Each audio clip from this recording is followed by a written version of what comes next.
Hi అండి. రవ్వ లడ్డు రుచిగా, సింపుల్‌గా, టేస్టీగా రావాలంటే ఇలా ఒకసారి ట్రై చేయండి.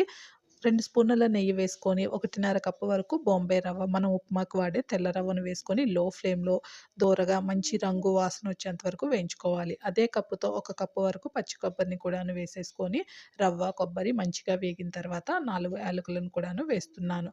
ఇప్పుడు స్టవ్ ఆఫ్ చేసేసుకొని, కాచి చల్లార్చిన పాలు ఒక కప్పు వరకు పోసేసి మూత పెట్టి 5 నిమిషాలు వదిలేయండి. 5 నిమిషాల తర్వాత స్టవ్ ఆన్ చేసేసుకొని హాఫ్ కప్పు బెల్లము, హాఫ్ కప్పు షుగర్ వేసుకుంటున్నాను.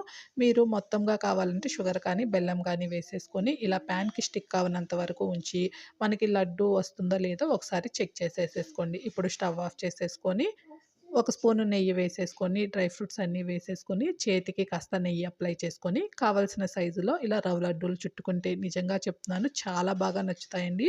అంత రుచిగా ఉంటుంది. ట్రై చేసి వీడియో నచ్చితే ఒక లైక్ ఇచ్చి ఛానెల్‌ని సబ్స్క్రైబ్ చేయండి.